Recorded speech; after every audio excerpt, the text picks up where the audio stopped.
बचपन के खेल वहाँ कहीं बच्चे होंगे। बचपन के खेल वहाँ कहीं बच्चे होंगे, खेल रहे होंगे खेल। मेरा भी मन हुआ बचपन के पास जाने का। मेरा भी मन हुआ बचपन के पास जाने का और खेलने का। बचपन के खेल, लेकिन बचपन मेरे पास नहीं था। मेरा भी मन हुआ बचपन के पास जाने का और खेलने का बचपन के खेल, लेकिन बचपन मेरे पास नहीं था। और घर बनाना भी तो नहीं होता बचपन का कोई खेल। ये बहुचर्चित पंक्तियां हैं बहुआयामी व्यक्तित्व के धनी श्री सतीश जायसवाल जी की। वरिष्ठ पत्रकार एवं सुप्रसिद्ध साहित्यकार श्री सतीश जायसवाल जी का जन्म 17 जून सन 1942 को छत्तीसगढ़ के बिलासपुर में हुआ। आपने वाणिज्य संकाय में स्नातक की परीक्षा उत्तीर्ण की। बख्शी सृजन पीठ छत्तीसगढ़ के अध्यक्ष रह चुके श्री सतीश जायसवाल जी को लगातार 2 बार सन 1994 और 1995 पत्रकारिता का the statesman award for rural reporting तथा बनमाली कथा सम्मान 2014 में प्राप्त हुआ। इनके अतिरिक्त अन्य अनेक अलंकरणों से अलंकृत हैं श्री सतीश जायसवाल जी। सन 1994 में महानदी घाटी के लोक चित्रांकन के जरिए छत्तीसगढ़ की लोक संस्कृति की पहचान पर आपको सम्मानित किया गया। प्रकाशित रचनाओं में कहानी संकलन आपके बहुत प्रसिद्ध हैं, जाने किस बंदरगाह पर, जो सन 1982 में प्रकाशित हुआ।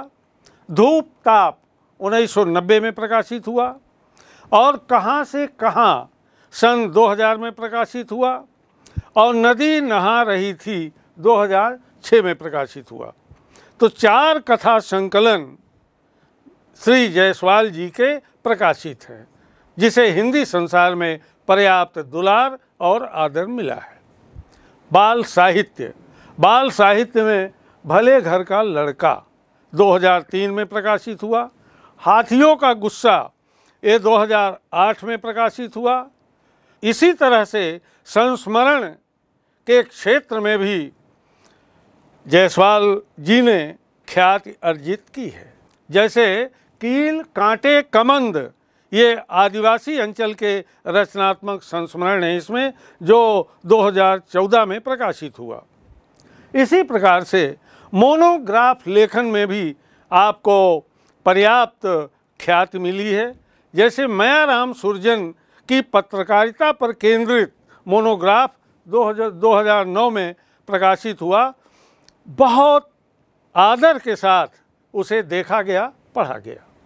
संपादन, बहुत उत्कृष्ट संपादन कविता छत्तीसगढ़ 2010 में जो प्रकाशित हुआ, इसमें छत्तीसगढ़ के शताधिक कवियों की कविताओं का संचयन है।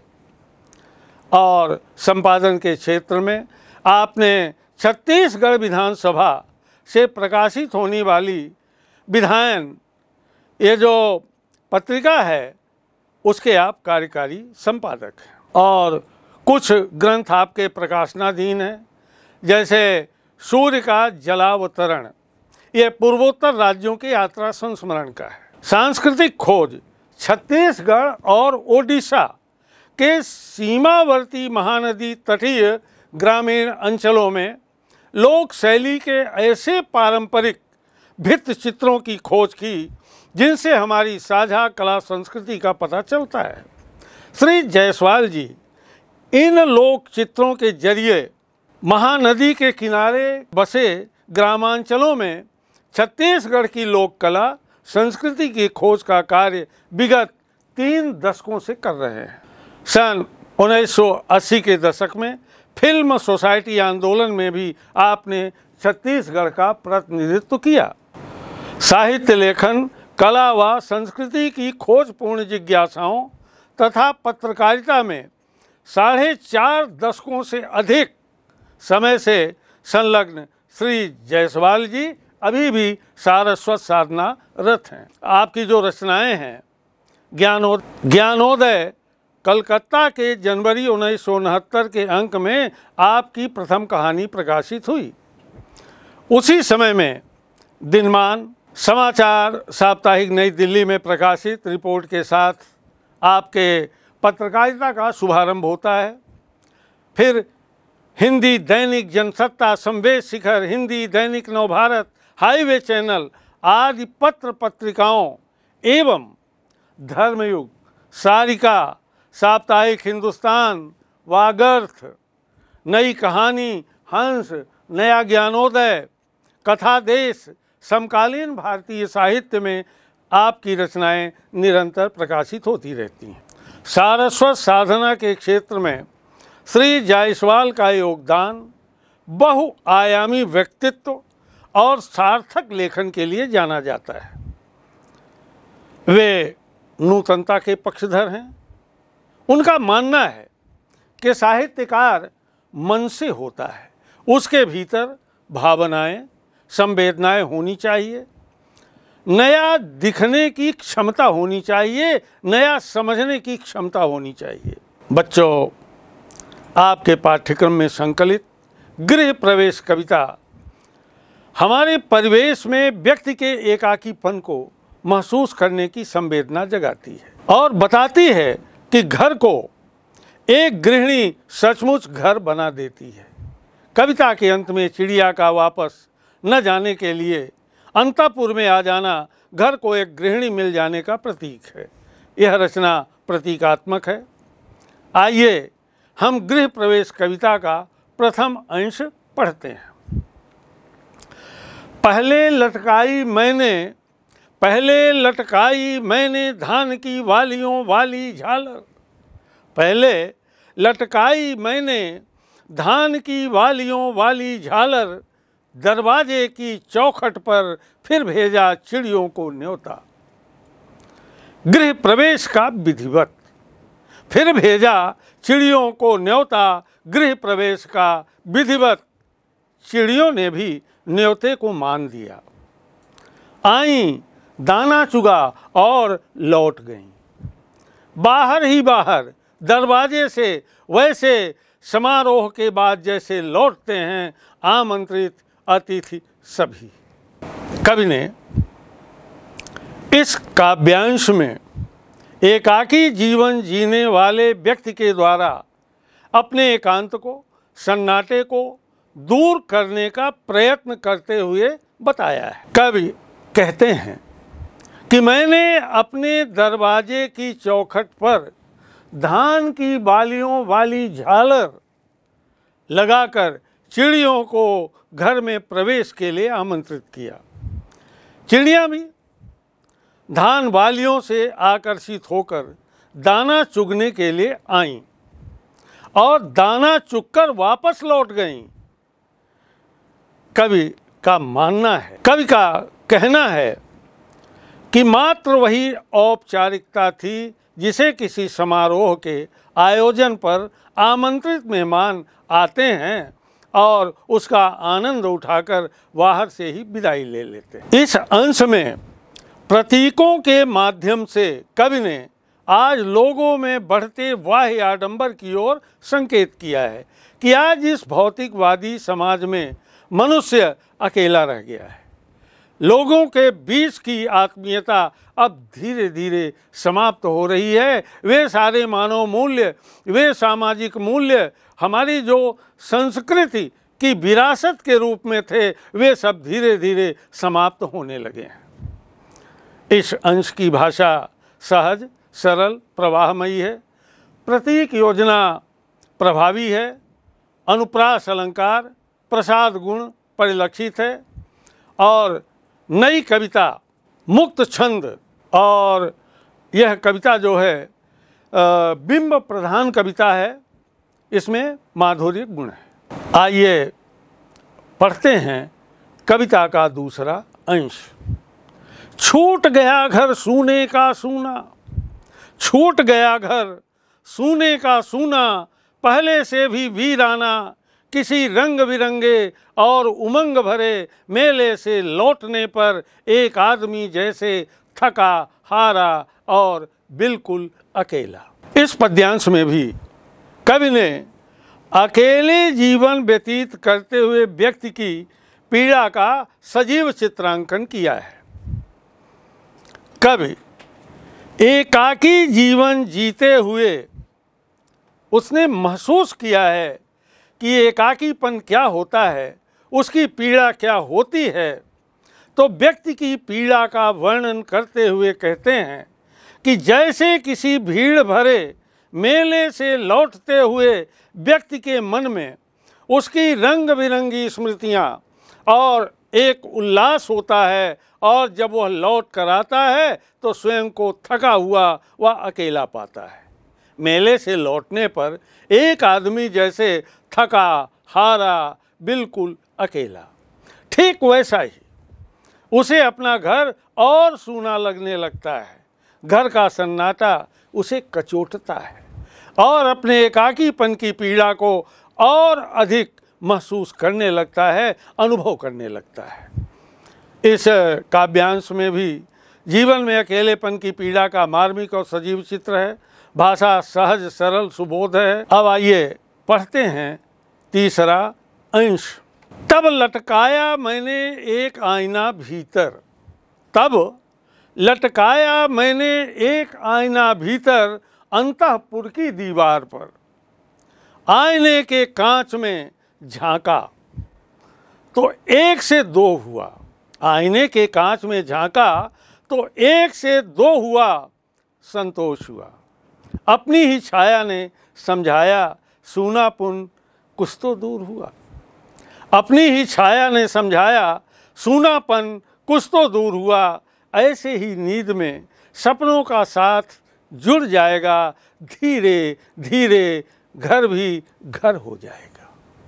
सपनों का साथ जुड़ जाएगा, धीरे धीरे घर भी घर हो जाएगा। कवि ने एकाकीपन से जीवन में जो ठहराव उत्पन्न हुआ है उस संदर्भ में आगे बता रहा है। अपने अकेलेपन से व्यथित होकर घर की दीवार पर व्यक्ति आईना लगा लेता है और आईने में जब अपना प्रतिबिंब देखता है तो उसे बड़ी संतुष्टि मिलती है। कम से कम एक से दो हुए, घर में कोई दो लोग तो हैं, और वह जब नींद में होता है तो सपने उसके साथी बन जाते हैं, जिससे उसे अकेलेपन की पीड़ा कम प्रतीत होती है। यहाँ पर कवि ने नितांत अकेलेपन से जीवन में आए ठहराव को चित्रित किया है। भाषा सहज सरल है, अकेलेपन की पीड़ा का मार्मिक और सजीव चित्रण है। अब कविता का चौथा अंश देखते हैं। सपने में आवाज़ दे रही थी चिड़िया, सपने में आवाज़ दे रही थी चिड़िया, जगा रही थी सुबह सवेरे, आईने पर खट खट जैसे खटखटा रही थी घर का दरवाजा। इस अंश में भी कवि ने पक्षियों के प्रति प्रेम को चित्रित किया है और किस तरह से पक्षी आते हैं और आईने पर दर्पण पर अपना ही बिंब देखकर खट खट की आवाज़ चोंच मारते हैं। उससे जो ध्वनि निकलती है, ये ध्वन्यात्मकता जो है इस कविता में बहुत महत्वपूर्ण बन पड़ी है। तो अकेलेपन में व्यक्ति जब उनीदा सा उठता है तो आईने में अपने प्रतिबिंब को देख चिड़िया जो है चोंच मारती है, ऐसा प्रतीत होता है मानो वे दरवाज़ा खटखटा रही हैं। अपनी आवाज़ से उसे ऐसा लगता है कि मानो वे जगा रही हैं। अपने अकेलेपन से व्यथित व्यक्ति चिड़ियों में आत्मीयता ढूंढने का प्रयास करता है। इसमें शब्द मैत्री और अनुप्रास अलंकार दर्शनीय है, प्रयोगवादी रचना का सर्वोत्कृष्ट उदाहरण है। हम अंतिम अंश को देखते हैं। किसी अतिथि की तरह बाहर ही बाहर से नहीं लौटी इस बार चिड़िया, अब अंतःपुर में चिड़िया कांच के आईने में अपने को निहारती, श्रृंगार करती और एक घर सजाती। घर धीरे धीरे घर बन रहा था। कवि अकेलेपन से उबरने का उपक्रम करते हुए व्यक्ति के संघर्ष को चित्रित करते हुए कहता है कि आईने में अपनी प्रतिछाया को देख चिड़िया बार बार आईने के पास जाती हैं। आपने भी देखा होगा कि जब चिड़िया कमरे के भीतर घुसती हैं और आईने में जब वो अपना प्रतिबिंब देखती हैं तो उस पर चोंच मारती हैं कि ये कोई दूसरी चिड़िया आ गई है। तो आईने में अपनी प्रतिछाया को देखकर चिड़िया बार बार आईने के पास जाती हैं, जिससे घर में व्याप्त सन्नाटा उनकी चहचहाहट से दूर होता है। दाना चुगकर वह बाहर से नहीं लौटती, भीतर तक आती है, जिससे व्यक्ति का अकेलापन दूर होता है। सन्नाटे में चिड़िया आएगी, चहचहाएगी, आवाज़ करेगी और दर्पण पर अपना बिंब देख करके बार बार उसमें चोंच मारेगी। उसे चिड़िया की जो चहचहाहट है तो कवि को घर घर जैसा लगने लगता है। लगता है कि सन्नाटा जो है दूर हो गया और अकेलापन जो है वो समाप्त हो गया। उसे चिड़ियों की चहचहाहट से घर घर जैसा लगने लगता है। उसकी चहल पहल उसे आत्मीयता प्रदान करती है और वह किसी के साथ होने के एहसास से आनंदित व संतुष्ट होता है। इसमें पक्षियों के साथ आत्मीयता का संबंध उजागर हुआ है। अनुप्रासिक छटा दर्शनीय है। बच्चों, प्रश्न यह उठता है कि कवि चिड़ियों को बुलाने के लिए क्या क्या करता है। तो अभी आपको मैंने बताया कि कवि जो है चिड़ियों को बुलाने के लिए घर के बाहर दरवाजे की चौखट पर धान की बालियों की झालर लटकाता है। अपने छत्तीसगढ़ में आप देखेंगे, ये विशुद्ध छत्तीसगढ़ में ऐसा होता है। और बाहर से ही न चले जाएं इसलिए अंदर की दीवार पर आईना लगा देता है। दो काम करता है, एक तो दरवाजे की चौखट पर धान की बालियों का झालर और दूसरे भीतर दीवार पर आईना, दर्पण। चिड़ियों के दाना चुगकर लौट जाने पर कवि को कैसा महसूस होता है। वास्तव में चिड़ियों के दाना चुगकर लौट जाने पर कवि और भी पीड़ित हो जाता है, दुखी हो जाता है, व्यथित हो जाता है। वह स्वयं को ठगा सा महसूस करता है। अपने अकेलेपन को दूर करने के उपक्रम में चिड़ियों का बाहर से दाना चुगकर लौट जाना उसे उन अतिथियों के व्यवहार जैसा लगता है, मानो वे औपचारिकता निभाने के लिए ही किसी समारोह में उपस्थित हुए और उसका आनंद उठाकर प्रस्थान कर गए। सूनापन दूर करने के लिए कवि कौन कौन सा उपाय करता है। सूनापन दूर करने के लिए कवि चौखट पर धान की बालियां लटकाकर चिड़ियों को आमंत्रित करता है। फिर घर के भीतर दीवार पर आईना लगाता है ताकि चिड़ियों की चहल पहल से उसके घर का सूनापन दूर हो सके, सन्नाटा भंग हो सके। कवि द्वारा घर के आंतरिक भाग में आईना लटकाने का आशय यह था कि वह अपने प्रतिबिंब को देखेगा तो उसे किसी के साथ होने का एहसास होगा, 102 हो जाएगा। लेकिन चिड़ियों के द्वारा अपनी प्रतिछाया देखकर बार बार आने जाने से उसे घर में उनकी चहल पहल से संतुष्टि मिलती है, वो आत्मसंतोष मिलता है। घर धीरे धीरे घर बन रहा था।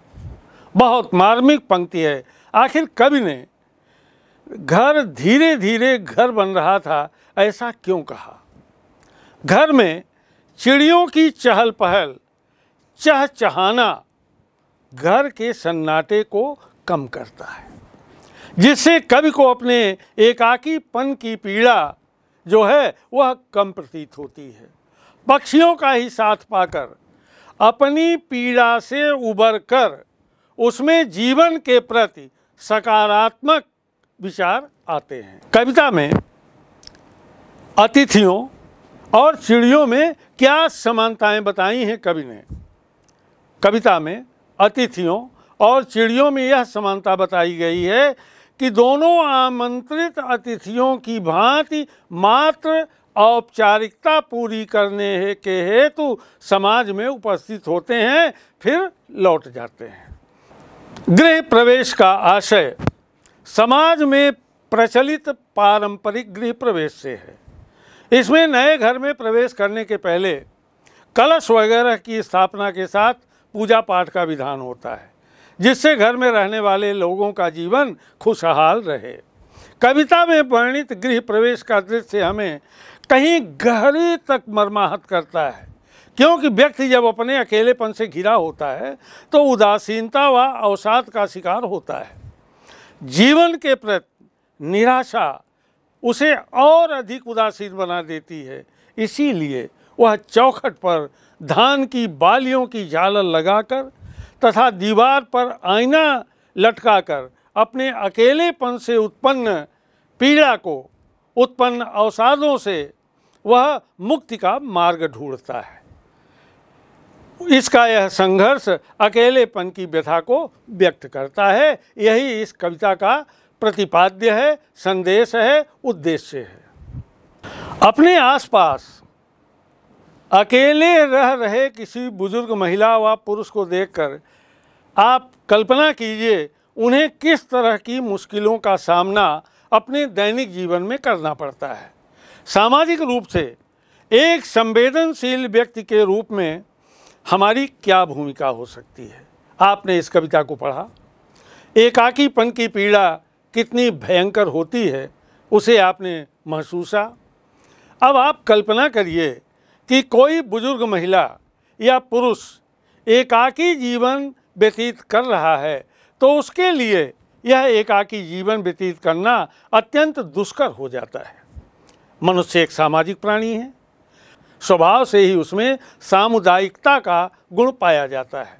लेकिन बदलते परिवेश में, आज के इस भौतिकवादी युग में, उसके यह सामाजिक मूल्य धीरे धीरे अपना अस्तित्व खो रहे हैं। वास्तव में बच्चों को बड़े लाड़ प्यार से पालते हैं, बड़ा करते हैं, उंगली पकड़कर चलना सिखाते हैं, पढ़ाते हैं, लिखाते हैं, और इसके बाद वही बच्चे माँ बाप को वृद्धाश्रम की ओर भेज देते हैं। अथवा बाहर अगर वो सेवा में निकल गए, शासकीय सेवा में निकल गए, तो माँ बाप जो हैं वे अकेले जीवन यापन करते हैं। कवि ने इस कविता के माध्यम से उस अकेलेपन का भी एहसास कराया है।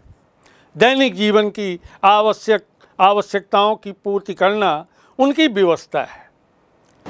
सामाजिक रूप से एक संवेदनशील व्यक्ति के रूप में हमारी भूमिका बहुत महत्वपूर्ण है।